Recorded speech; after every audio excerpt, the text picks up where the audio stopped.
अस्सलाम वालेकुम, मैं हूं फैसल तारड़। आज 25 सितंबर है और आज दिन है एतवार का। यह वीडियो बहुत अहम है। इस वीडियो के अंदर हमने बात करनी है क्या आर्मी चीफ और डीजी आईएसपीआर की ऑडियो भी लीक हो चुकी है। शहबाज शरीफ हंगामी तौर पे लंदन क्यों पहुंचे हैं, मार्शल लॉ के खतरात बढ़ चुके हैं और इमरान खान ने अचानक ऐलान करते करते अपनी जबान क्यों रोक ली, क्या खतरात पैदा हो चुके हैं, क्या इस वक्त सूरत हाल है और पाकिस्तान के अंदर कितना बड़ा ऑपरेशन हो चुका है, कितना बड़ा नेशनल सिक्योरिटी के लिए इस वक्त खतरा पैदा हो चुका है। इन तमाम तर मामलात पर इस वीडियो के अंदर हमने बात करनी है। भारतीय शायर राहत हंदूरी साहब लिखते हैं कि लगेगी आग तो आएंगे घर कहीं जद में, यहां पे सिर्फ हमारा मकान थोड़ी है। लिहाजा जब इस तरह का खतरनाक खेल खेला जाता है, जैसे खेल पाकिस्तान में हर रोज खेले जाते हैं, तो फिर हर किसी को यह याद होना चाहिए कि पहिया उल्टा भी घूम सकता है और कोई भी इस आग की जद में आ सकता है। इस वक्त आपको पता है गुज़श्ता रात से ऑडियोज लीक होने का सिलसिला जारी है। जिन हैकर्स के पास ये इंफॉर्मेशन है वो ये दावा करते हैं कि हमारे पास 8 GB का डाटा है, 100 के करीब हमारे पास फाइल्स हैं, हर फाइल 1 घंटे की है। सियासी मामलात और ये तमाम तर चीज़ों पर तो आपने सुन ही लिया, आगे चल के हम भी बात करती हैं कि ये ऑडियोज इनके अंदर क्या है, कितनी संगीन है, कितनी खतरनाक है। लेकिन हैकर से एक सवाल पूछा गया कि क्या आपके पास हमारे मौजूदा आर्मी चीफ की ऑडियो भी मौजूद है। तो हैकर्स ने कहा इसका जवाब मैं उस शख्स को दूंगा जो मुझे ज्यादा पैसे देगा, जो ज्यादा बोली लगाएगा। फिर उससे सवाल किया गया कि बोली लगाना तो बाद की बात है, साफ साफ ये बताओ कि क्या तुम्हारे पास आर्मी चीफ की ऑडियो भी मौजूद है। तो उस हैकर ने कहा जी हां, मेरे पास तमाम तर डाटा आर्मी चीफ के मुताल्लिक भी मौजूद है। फिर वो एक और इंकशाफ करता है, वो कहता है आर्मी चीफ ही नहीं, मेरे पास तो डीजी आईएसपीआर की ऑडियोज भी मौजूद हैं। आप जरा अंदाजा करें कि इस्लामी दुनिया का वाहिद एटमी मुल्क, उसका आर्मी चीफ भी महफूज नहीं है, डीजी आईएसपीआर भी महफूज नहीं है और उनका वजीर आजम भी महफूज नहीं है। यह कितना बड़ा सिक्योरिटी ब्रीच है। और वजीर आजम हाउस वो हाउस होता है, याद रखिए, जहां पे नेशनल सिक्योरिटी की मीटिंग्स भी होती हैं।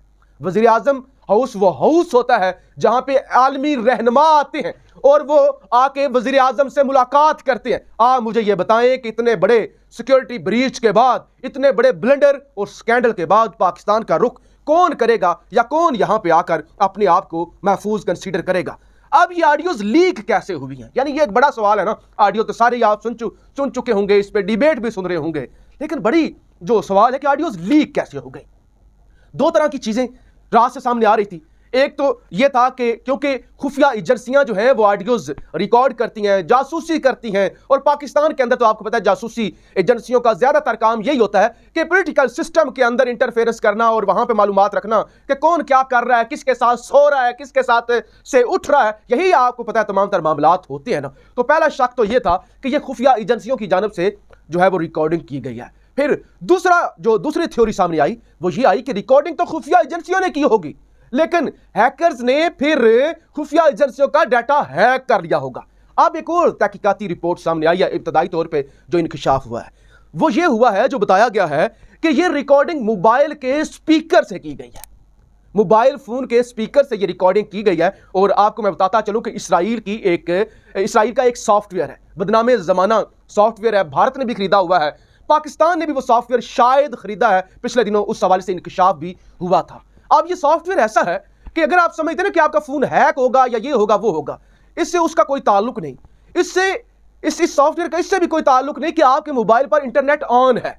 यानी होता है ना कि मेरा तो नेट ही ऑफ था या मेरा नेट ऑन था तो मोबाइल तक एक्सेस होगी। अगर मोबाइल फोन का नेट जो है वो बंद हो गया है तो लिहाजा अब कैसे एक्सेस हो सकती है, एक्सेस खत्म हो गया। नहीं, ये सॉफ्टवेयर अगर आपका मोबाइल फोन ऑन है, इंटरनेट नहीं भी है, सिम भी नहीं है उसके अंदर, तो फिर भी ये आपकी रिकॉर्डिंग कर सकता है और आप इसके शर से महफूज नहीं है। बल्कि कुछ माहिरीन तो ये कहते हैं आपके पास डिवाइस हो, वो चाहे ऑन भी ना हो, यानी वो ऑफ हो, फिर भी ये रिकॉर्डिंग कर सकता है। तो लिहाजा इस वक्त ये जो तहकीकात सामने आई हैं कि मोबाइल के स्पीकर से ये रिकॉर्डिंग की गई है। और आपको पता है पहली ऑडियो आई भारत के साथ, देखिए ना, हमें किस तरह से ये जो झूठ बोलते हैं कि भारत के साथ हम जो है वो दोस्ती नहीं रखना चाहते, हमारे कोई ताल्लुकात नहीं है, और जो माजी में इंकशाफात होते रहे कि ये भारत के साथ इनके ताल्लुकात हैं, खुफिया एजेंसियों के साथ इनके ताल्लुकात हैं, और ये भारत के लिए जासूसी करते हैं, भारत के साथ बिजनेस पार्टनरशिप है। और इस ऑडियो के अंदर यह भी पता चल गया कि ये तो वाकई भारत से गैर कानूनी तौर पे जो है माल वो स्मगल करवाते हैं, यानी वजीर आजम होते हुए,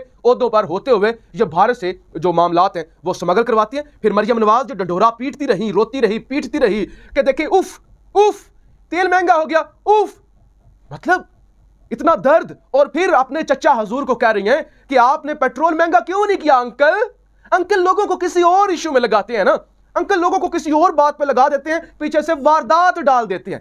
यानी किस तरह से ये मैच फिक्स करके खेलते हैं। पेट्रोल बढ़ता है तो मिफ्ता इस्माइल पर डाल देते हैं, और मरियम कहते हैं कि पेट्रोल तो हमें बढ़ाना पड़ेगा। और फिर उससे भी खतरनाक चीज जो वजीर आजम हाउस में आइन कस्टमाइज हो रहा था, जरा अंदाजा करें, आइन खुद ही वहां पे तैयार किया जा रहा था कि इस तरीके से वारदात डालती है, इस तरीके से हम ये कहेंगे, ऐसे ऐसे इस्तीफे कबूल करेंगे।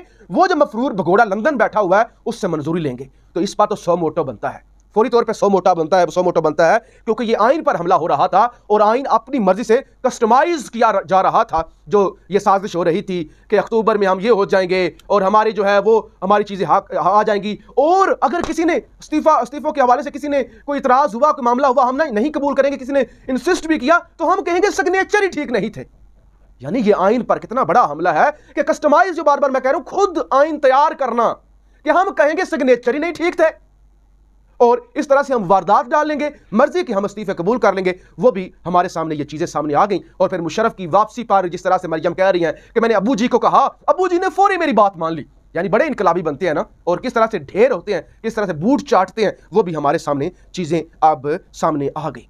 अब जनाब कल इमरान खान ने रहीम यार खान में जलसा किया और ऐलान करते करते रोक लिया। और रात को मैंने एक वीडियो की थी, गोंदल साहब ने भी वीडियो की थी, जिसमें उन्होंने कहा था, और मैंने मतलब दोनों का मकसद एक ही था कि इमरान खान ने लॉन्ग मार्च की कॉल इसलिए नहीं दी कि बैकडोर राबते चल रहे हैं।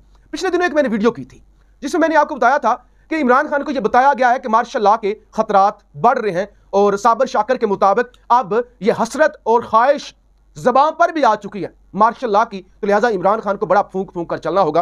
तो अब इंकशाफ ये भी हो रहा है कि शायद इमरान खान को ये भी लगा कि अगर मैं अचानक ज़्यादा प्रेशर डाल दूंगा तो सियासी टेम्परेचर पहले ही बड़ा हाई है, तो इन तमाम तर सूरत हाल से कोई तीसरी ताकत फ़ायदा उठाकर मार्शल लॉ ना लगा दे। इसलिए इमरान खान एक एक कदम फूंक कर रख रहे हैं। और फिर जनाब आपके इसहाक डार की वापसी हो रही है, और नजम सेठी साहब आके इंकशाफ करती हैं कि इसहाक डार साहब आते ही डॉलर को कंट्रोल करेंगे। यानी जिस तरह से पहले पाकिस्तान के ज़र मुबादला को, पाकिस्तान की जो आप कहते हैं कि पाकिस्तान के जो पैसे हैं उनको उसमें जो डुबोया गया डॉलर को कंट्रोल करने के लिए, तो वही वारदात डालने के लिए दोबारा जनाब इसहाक डार वापस आ रहे हैं।